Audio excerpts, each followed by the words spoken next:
Hi everyone, Russ Thomas here from RST Coaching Academy. Welcome to a new episode of Money Talks, where we talk about money and how to make more of it.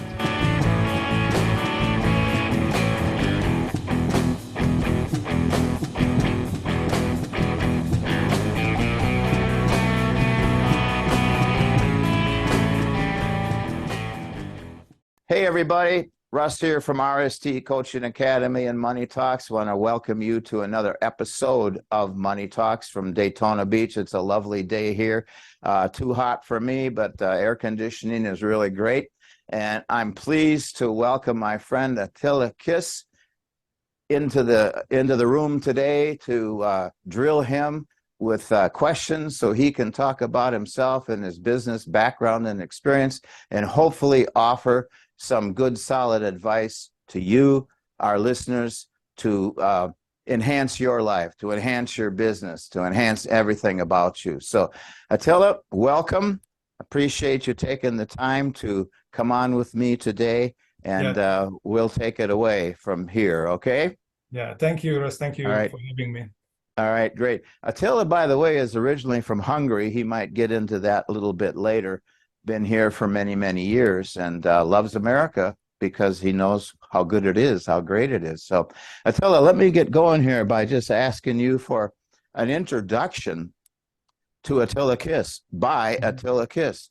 Tell us your story, where you've come from, what you've done, how you've ended up where you're at now, what you're doing, and so on. Attila, by the way, is also a 10X certified business coach, but I think he's probably got some more things going on, maybe even besides that. We're probably going to dig into that a little bit. So anyway, Attila, take it away. Thank you. All right, thank you, Russ. So I'm from Hungary. I was born and raised in Hungary. I moved to the United States in '97 when I was 27, but I had a kind of a history in Hungary before that. I was trying to find my place. Even then, I didn't know back then. I was just, especially in the high school, I was kind of like a rebellious kid. I was kicked out of 2 high schools. I finished in the 3rd one. So, and at that time, I really didn't understand. There was a lot of things going on in my life at that point. But anyway, once I finished high school, I went to college. I learned computer programming. I became a software engineer, right? So once I finished college, I went to work for a company. It's a pharmaceutical company in Hungary. And I quickly find out that this 8 to 5 is not for me. I just couldn't stand it, so then now it's looking back, I kind of understand more that I'm that type of but here, a lot of time people refer to the entrepreneurial type. And the type that doesn't fit the mold, like entrepreneurs do things differently, think differently than just, like average people. Mm-hmm. And I'm not saying average people in a bad way, but I'm just saying that there's a social norm, how you should think and do things. And entrepreneurs, in many cases, break that mold. So that was my background and in Hungary, and also that led to me to come here. I did a few ventures in Hungary, but eventually, let's say, we thought that Hungary is a small country, America is a land of opportunity. Let's go. So I was very adventurous because actually, when I came here, I did not speak English. Oh, wow!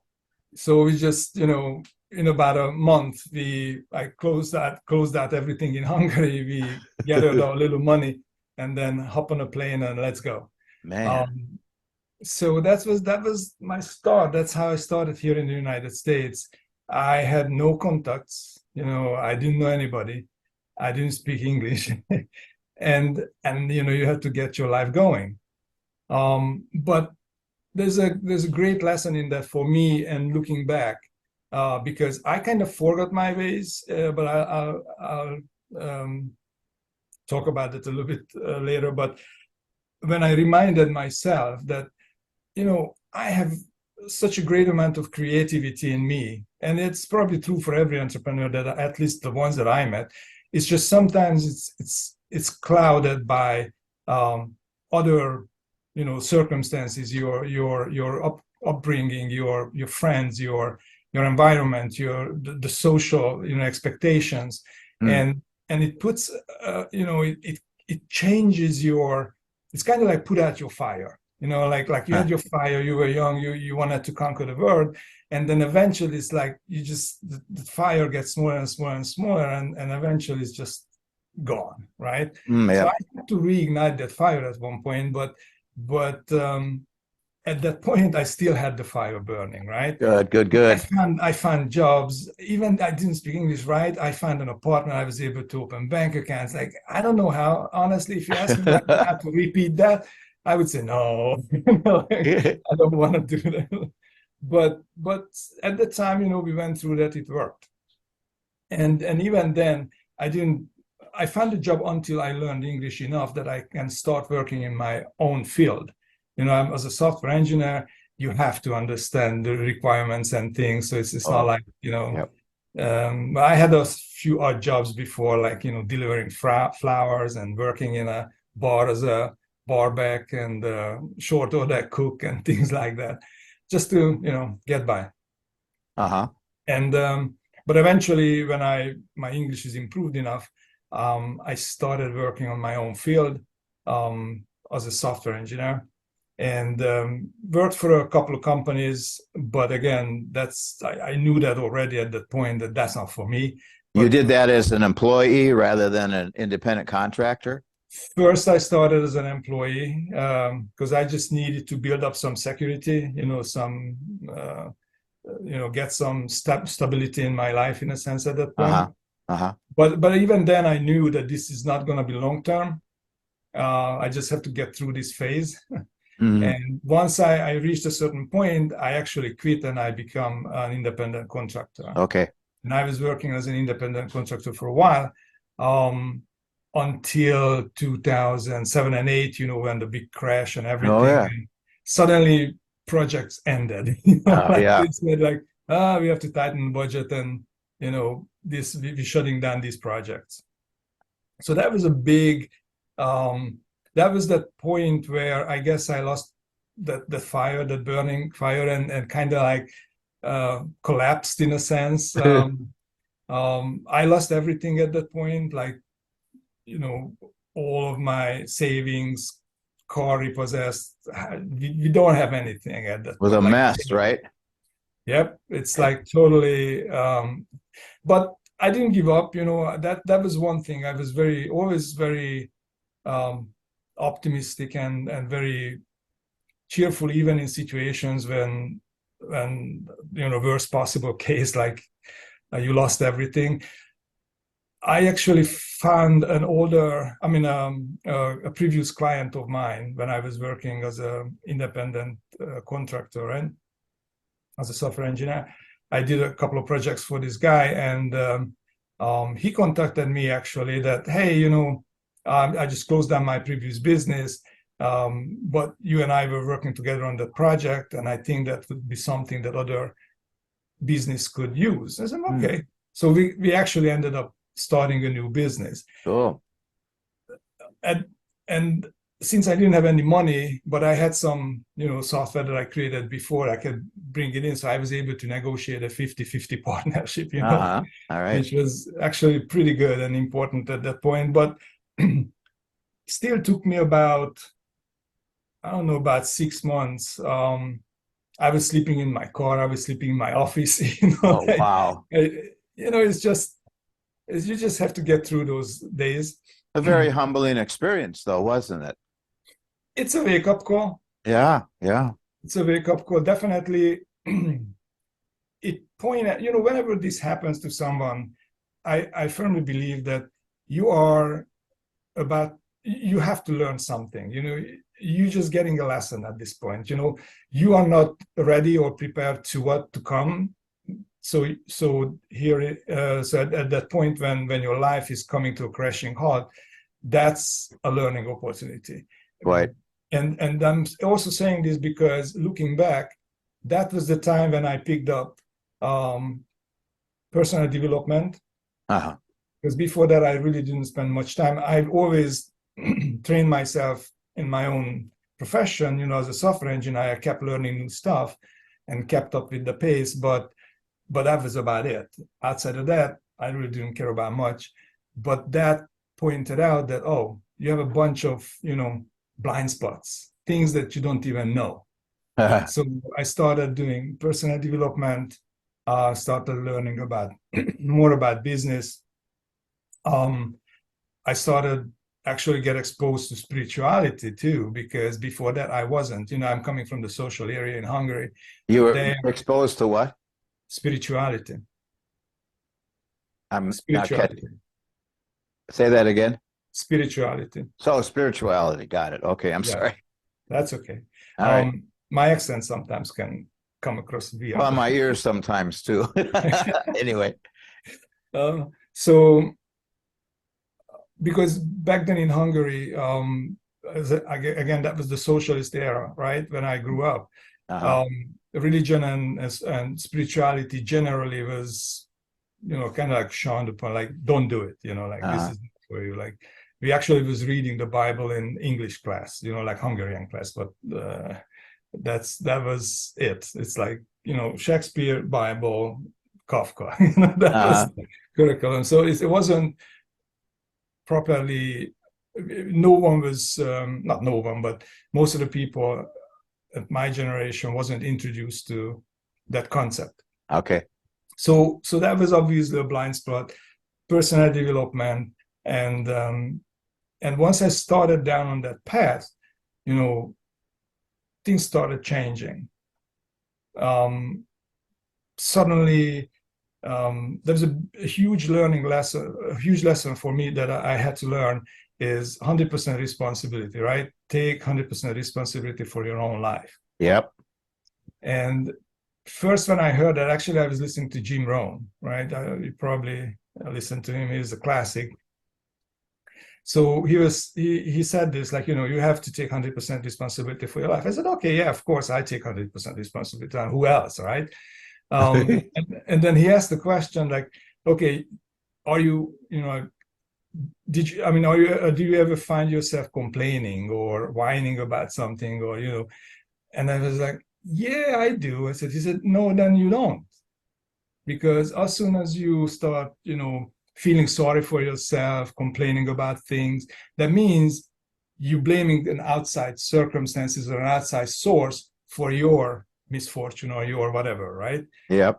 So you are not taking responsibility for your life. It took me a while to understand this whole concept, like what does it really means, because like, how can I take responsibility for the government, right? Right.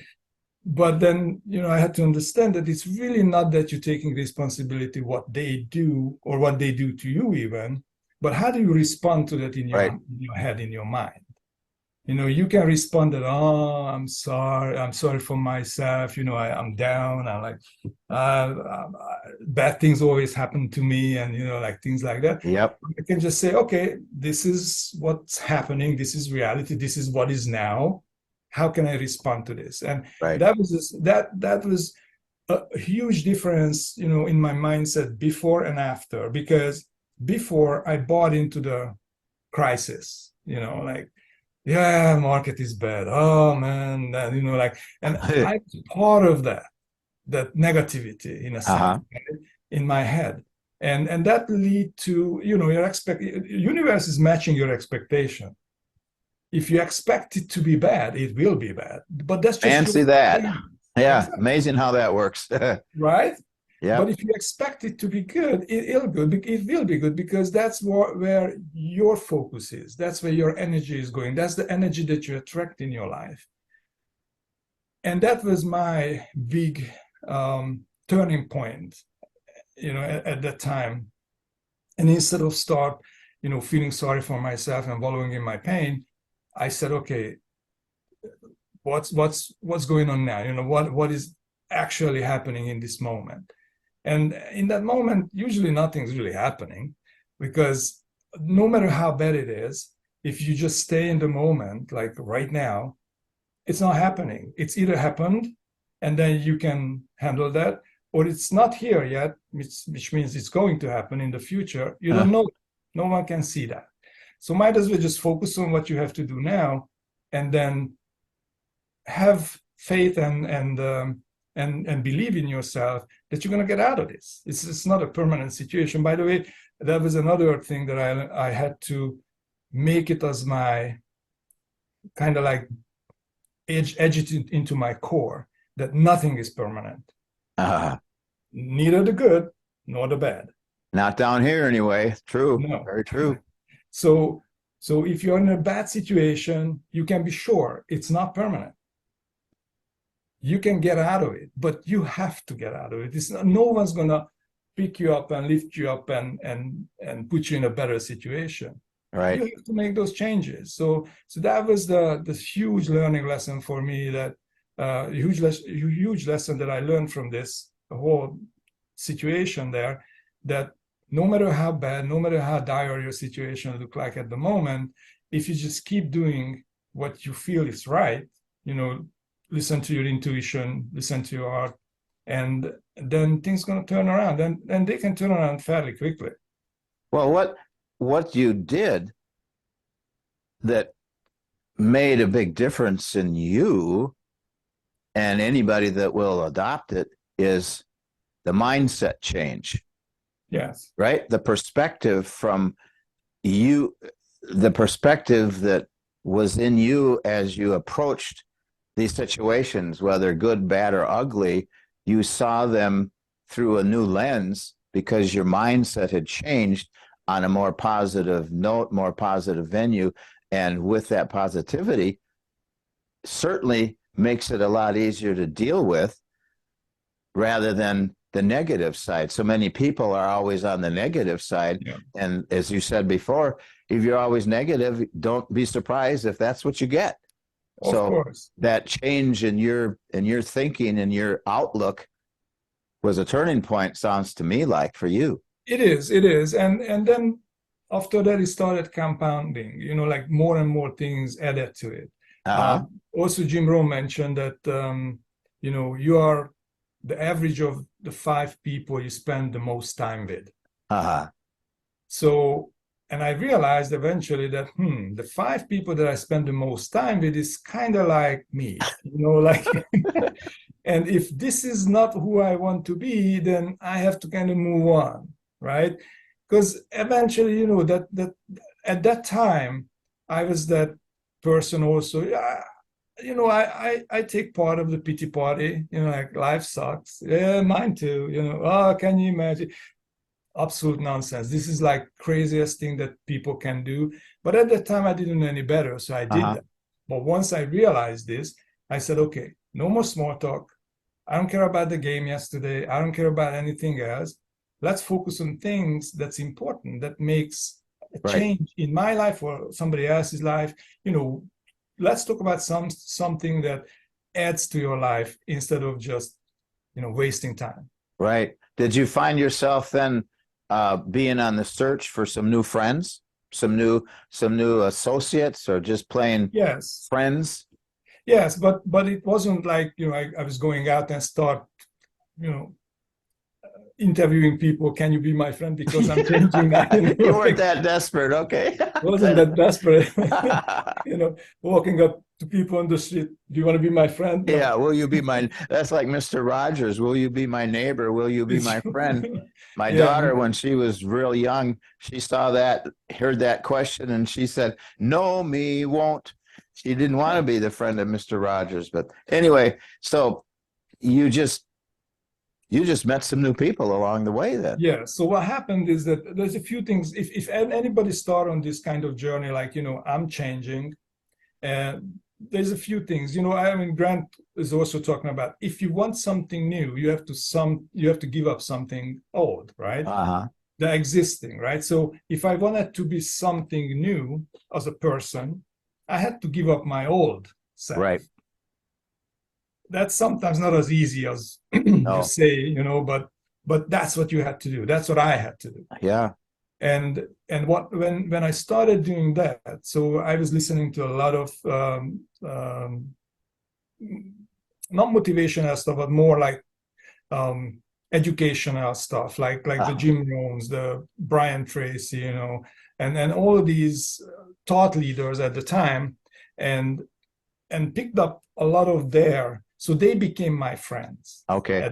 At that point. It was a very one-sided, communication. They always respond to me. I couldn't really respond back, but it was great because they were talking about things that helped me to get ahead, get my life back on track, first of all, and then just keep growing, right?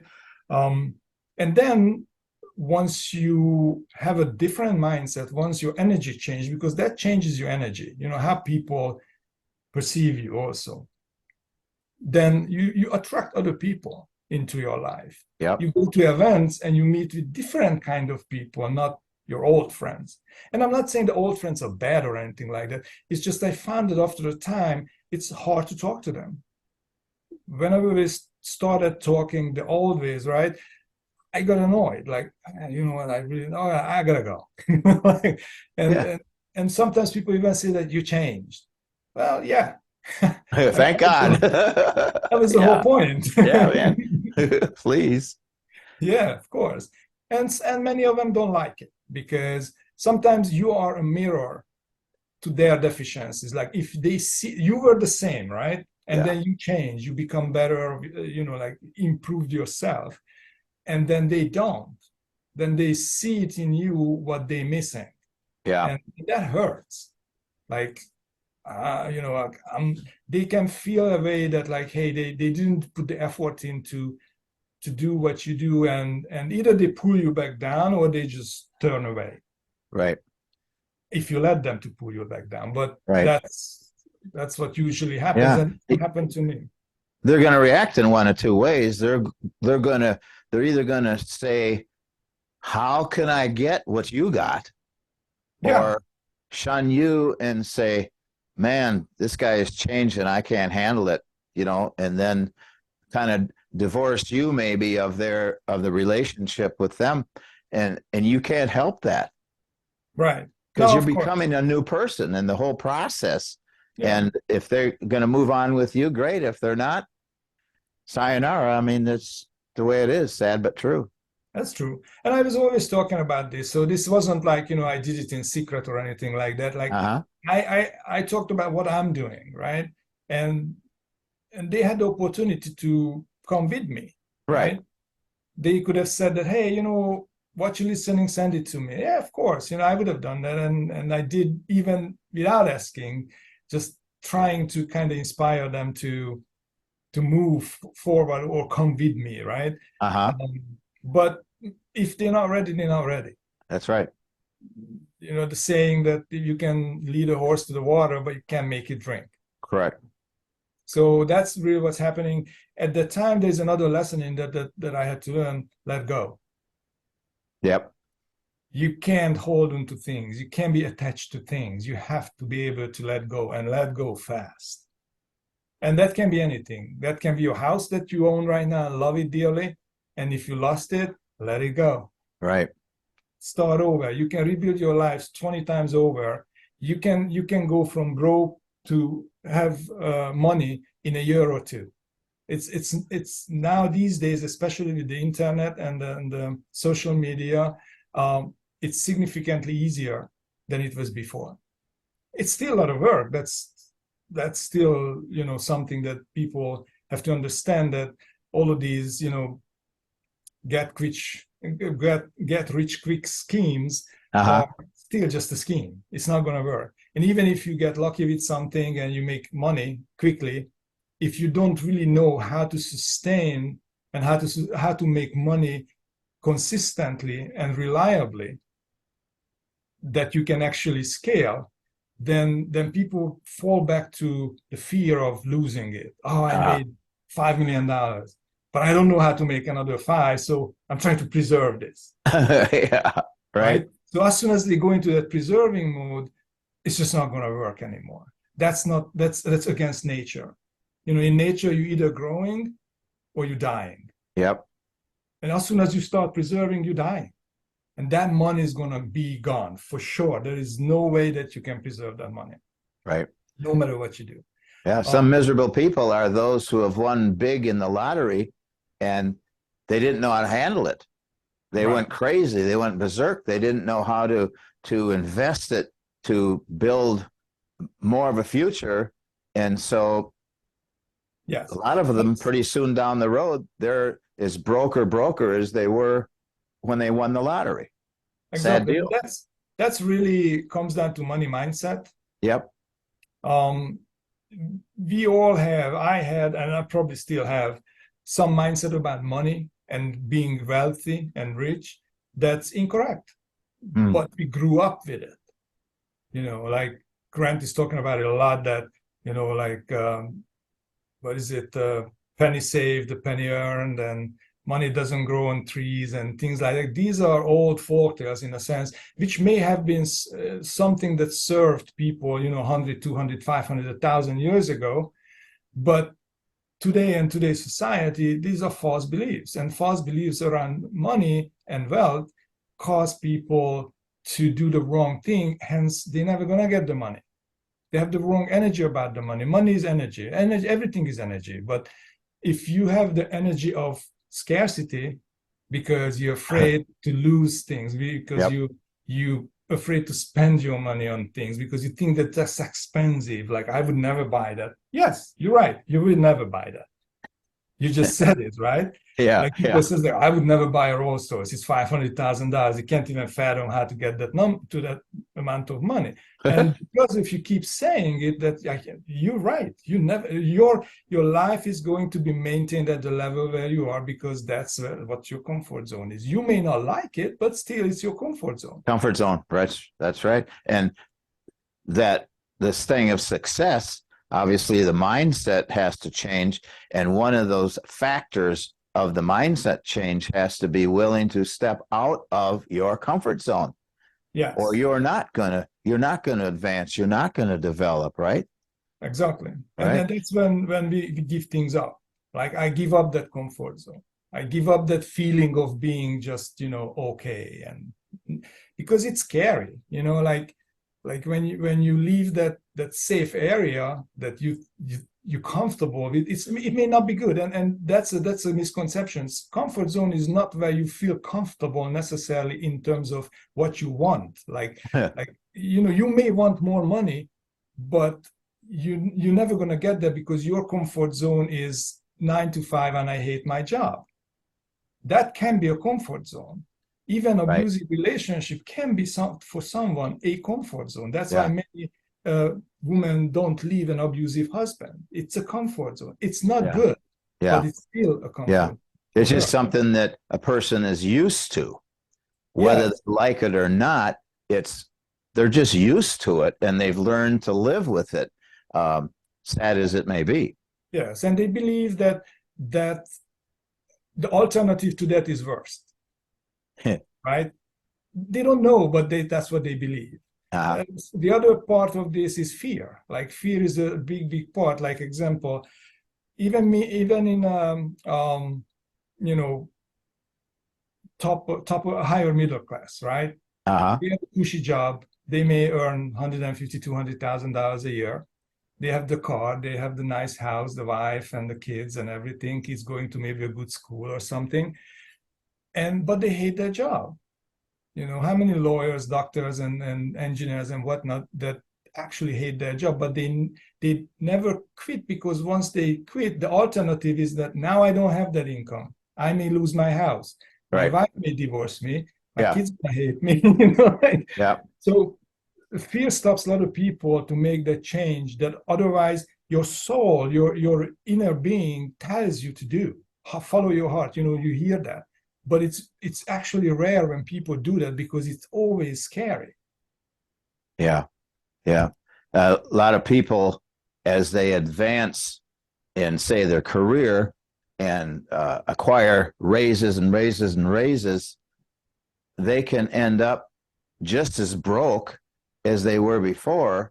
Yeah. Maybe on a higher level, because they took all these raises of income and bought a nicer car, a bigger house, a boat, whatever. And so, but the bottom line is, at the end of the month, they still don't have anything left over because they're spending it all. We've been there. The Thomas family has been there many years ago. made a gob of money, spent it on lifestyle. Didn't think about investing it, you know, and so have paid the price for that. You know, that's why at 75 I'm still busy doing this, but I love it. And I'd still, because I'm an entrepreneur at heart like yourself, I would still be involved in the business world because I love it. Business makes the world go around, you know. I have really taken your thoughts here on mindset. You've talked really a lot about mindset and attitude, and that obviously is so important for anybody looking to accomplish something different with their lives, wanting to go someplace new, starting with the mindset. And part of that then is, of course, being willing to change, willing to step out. So where is Attila today? Where you've talked about your journey and so on, and what has happened in your mind and so on. Where are you today? What are you into today that is still challenging you in life and business? Yeah, I still have the software company. It's doing great. We actually in the process of creating 2 new products that will, we believe, take us to the next level, you know. So that's still going on, and that's my main business. And the business coaching, I started in about 2 months ago because I had this, I don't know, it's kind of like a personality that I want to bring people with me. It's kind of like, come guys, let's do this. Like, I want to help you. Like, you need help with this. I know that. I'll help you with that, right? So originally, I hold myself back to do this because I was the software engineer. That's why I was talking about, like, I kind of lost my fire in a sense, but fire in a way also that I became what now they call introvert, right?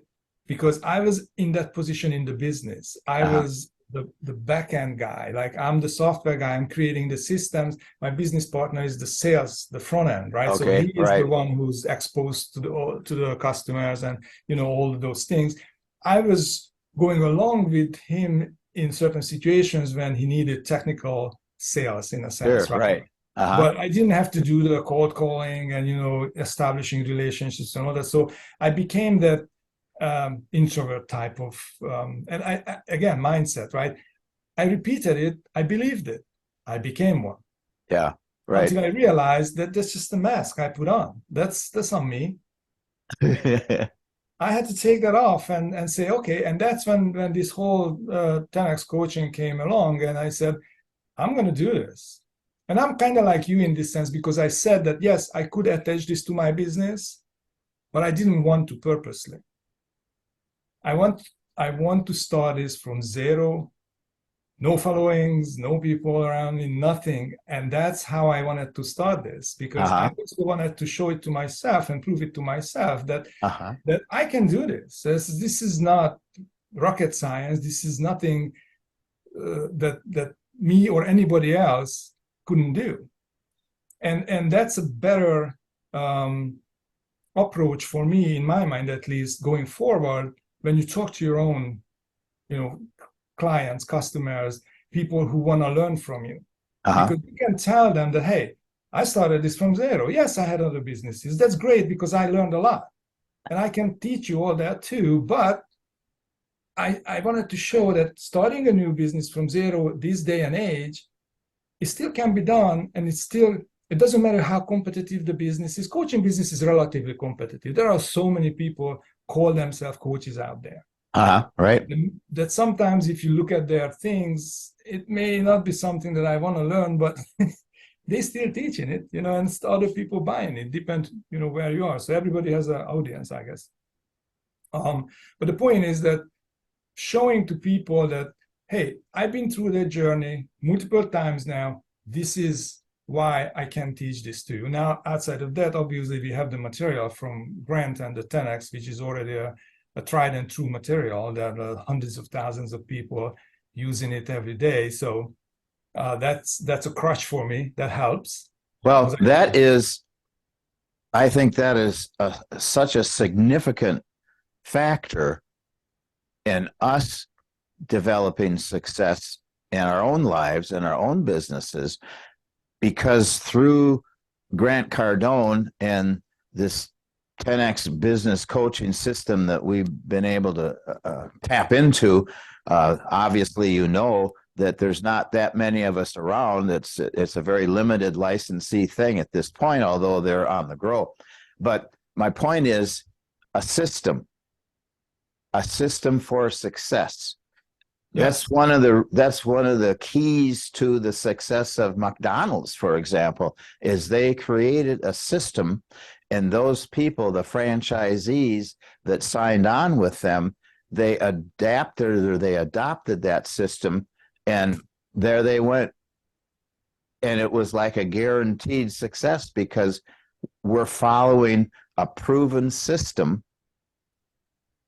that's going to help us get down the road in the best way and have the best level of success and satisfaction. So for the training, the sales training, for one thing, is part of every business. As you know, everybody is a salesperson one way or another, whether they call themselves a professional salesperson or not. But then also the coaching, where you get to talk to people on a one-on-one or a one-on-many basis and literally get to where the rubber meets the road, right? And say, these are principles of success. You follow these and you too will be successful, right? Yes. It's really simple. It is. A lot of time people, and again, I mean, talking about lessons, right? I had to learn to put my ego aside, I'm because going to do it my way. Well, exactly, how's that been exactly. working for you so far, right? Yeah, it's like many times that, especially as you said, like entrepreneurs, like we have this thing. I can do it. I can do it better. I can do it better. I can take a perfect system and make it even more perfect. And that's gosh, like when you have a perfect system, you can't make it perfect. You break it, and that's what normally what happens. We think we do better. We think we know better. Now that's just one way. You want to break the system. The other way is that we fear of certain things that had to be done. That's part of the system. uh, Like, okay, I skip that step, like that's not that important. I do the rest. And it's just not how it works. Like, as you said, following it and coaching particularly is something that helps you with that. I mentioned that I was listening to Jim Rohn and all of those. They were my coach. They didn't coach me personally. I didn't get on a call with them or anything, which now people have actually, an advantage to do that. But just listening to their material over and over and over and over, I was being coached, and I learned things that otherwise I don't know how many years would have taken to do the trial and error.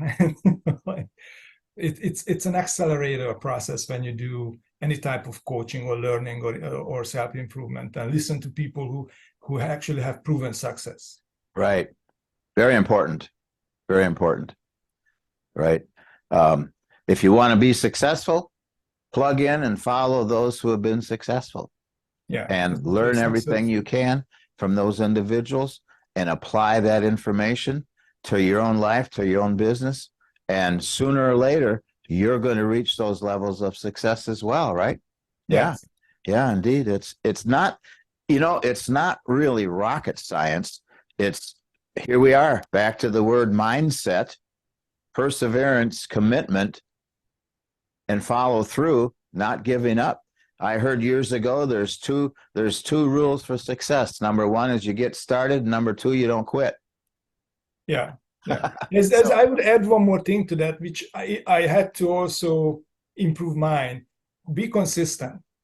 Yes. Because if you don't give up, but you're not consistent, it's going to take you significantly longer to achieve the same result than if you do it consistently. Good point. So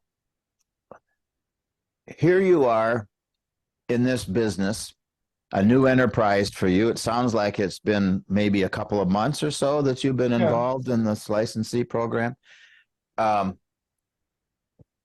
What advice would you give to an individual, young person, particularly maybe that's just kind of starting out and maybe has been in the 9 to 5, maybe they've got a college degree in something, but they're working in a whole different field that they didn't even go to college for because they can't find a job in their field. They're frustrated, driving them nuts because of that 9 to 5 and something that's not satisfying. I had a fella tell me 50 years ago, he said, you know, Russ, there's a lot of ways to go crazy, and one of them is to be in a job that you don't like. Well, the job that I had at the time, I couldn't stand, and I quit probably a month or so later because I knew I get out of this mess. And so people that are in that place, what advice would you have to share with those people that are maybe locked in and are looking for something better? Go for it. I would say that I think for me and for others too that I spoke with, the most important and the biggest impact on your life is if you invest in yourself. Invest in yourself. And take whatever money you have, save whatever money you have, and buy these programs. And I'm not just talking about our programs, any programs. Go out there and learn from anybody who you can learn from. Buy books. You know, if you don't have $1,000 for a program, buy books, $10, $15. You know, read and educate yourself, because there are so many things out there that people just don't know. I didn't know. Once you have a better overview of this information, once you're actually aware of certain things, you'll see doors will start opening.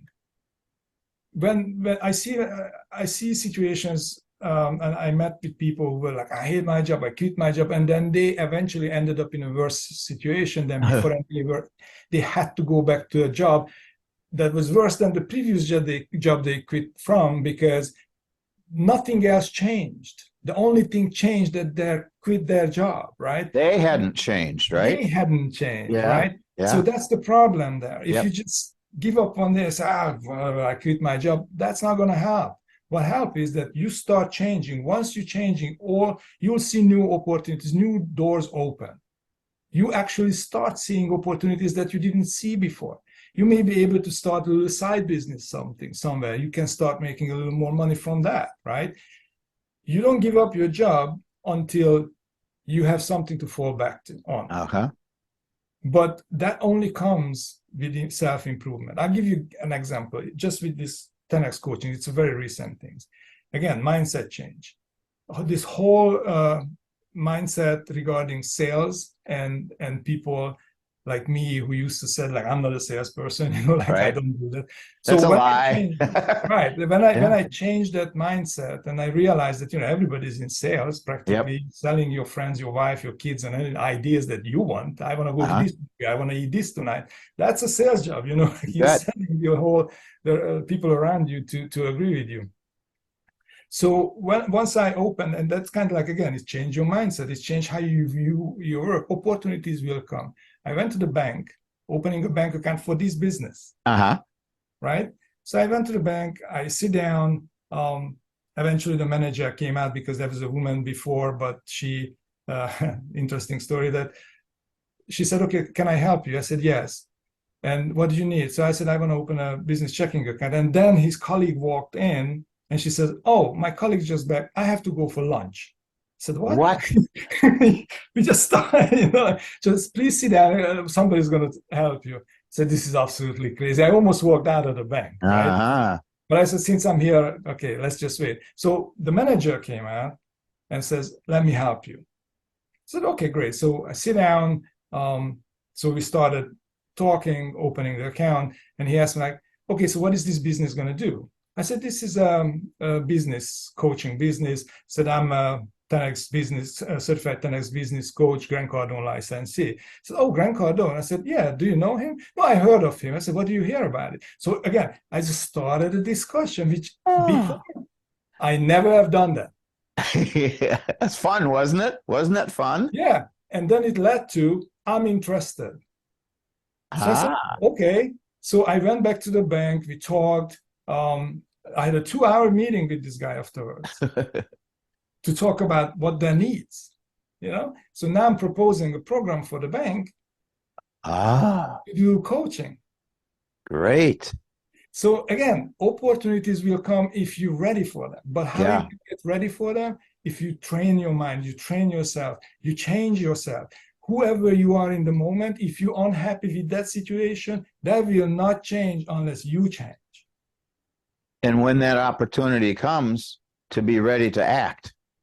That's exactly what it is. Yeah. That happened Sure. to me after that multiple times. I went to a jewelry store, pick up a ring that my wife left there, to cleaning and fixing something, right? Uh-huh. And there was a guy, I walked in my head and he said, "Oh, 10x." I said, "Yeah, do you know about it?" "Yeah, Grant Cardone and apartments." I said, "Yes, also business coaching." So again, the same thing, started a conversation. I talked Yep. with the guy in the jewelry store over half an hour. And he's Isn't that interested. cool? You just showed up, took advantage of the situation. Yeah. So Yeah. to your question, if you are in any position right now that you don't like your job, you don't like how much money you make, your situation, just your living conditions or anything like that, the only time that that's really and significantly and on a long term, on a long run, will change if you change. And the only way you can change if you educate yourself, you invest in yourself. Yep. Exactly. So somebody is watching on our Roku channel or our Amazon Fire channel, or someone is listening on one of our several podcast channels, and they liked what they saw, they liked what they heard from Attila. How can they contact you? I have a website. It's a landing page where they can actually download the book, free book, and also schedule a phone call with me. It's a 15 minutes strategy call. I Okay. find out about, how can we work together? Are we a good fit? Okay. What is the name? What is the book that you're offering? It's The name of the book? yeah, it's a 20 closing rules. Like I forgot the name. Hold on. So it's a sales related book It's a sales to related help book. an individual close more sales. Sounds Yes. like. Yeah. Okay. Yes. All right. Yes. 20 rules for closing. All right. That's it. All right. 20 rules for And the website then? It's onepivotpoint.com. It's www. One is the word spelled out, ONE, Uh-huh. pivotpoint.com. Onepivotpoint.com. One what point? Pivot, Pivot, pivot. Pivot. Yes. Pivot. One pivot point. Onepivot.com. Point.com. Yes. All right. Or your phone number? They want to call you directly? Yes, it's 347-260 and 5000. And that is, you're down in Miami, right? Yes, that's a number from New York, but it's myself. Yeah, right. People are so mobile these days, they'll get a phone number and they'll keep it forever, regardless of where we live, so it doesn't matter. Well, anyway, hey, it's been great chatting with you. Getting to know you better has been wonderful. And I love your ideas about the mindset change, because really, as we know, it all starts there. Folks, tune into your mind. What are you thinking? What are you saying? What you think about, you're going to end up talking about. And what you talk about, you're going to end up acting out.